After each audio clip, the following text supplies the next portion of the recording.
What's up everybody, welcome back to another video. Today we're going to talk about my thoughts on the Air Jordan 39. If you're new to this channel, my name is Lucas. I'm a professional basketball player. I play in the first league in Austria and I like to do shoe reviews, so make sure to hit that subscribe button if you don't want to miss any reviews. With that being said, let's get back to the shoes. I got these from Kicks. You can find an affiliate link down in the description box below. If you also want to cop them, you'll get minus 10% off. For performance, the shoe has a lot of potential. When I first heard about them, I saw they have these full-length Zoom Air and a full-length Zoom X.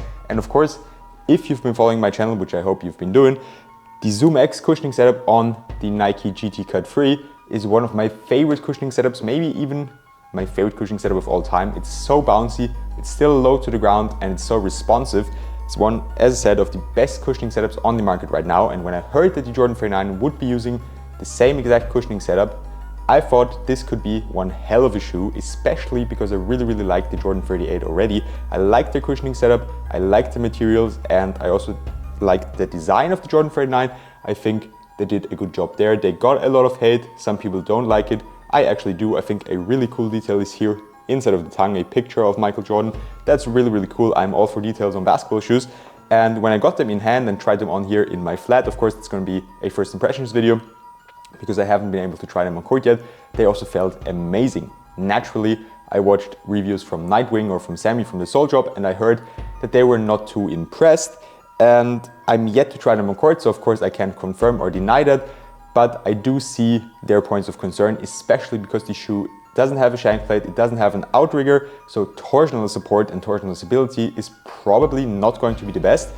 And that's a big issue for me because I'm someone who needs a lot of torsional support and stability. I really don't like shoes that don't have shank plates or that don't have outriggers. So we'll have to see about that just from wearing them inside my apartment on my wood floors.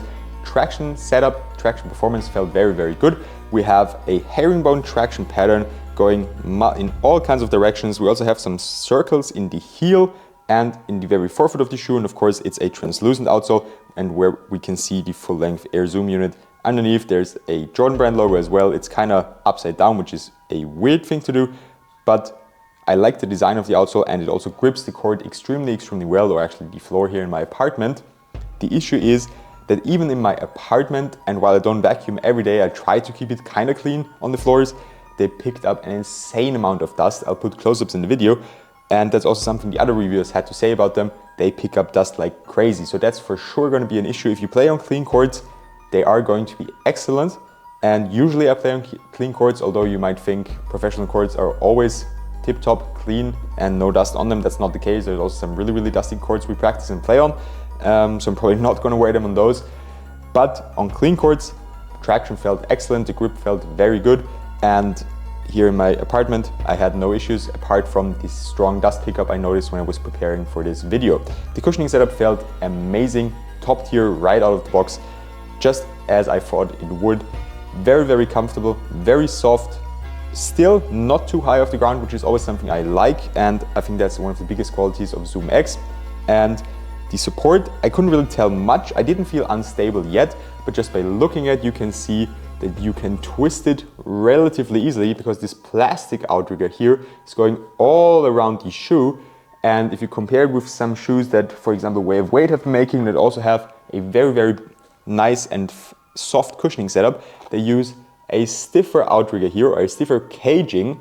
Then they have the outsole itself, and then we have an uncaged cushioning system here on the medial side of the shoe. And if you compare here, this plastic thing is really going all around the shoe and also connects to the outsole, which I believe is also a part of the stability issues. Also Nightwing from Wear Testers pointed that out, so shout out to him for saying that. We kind of agree here.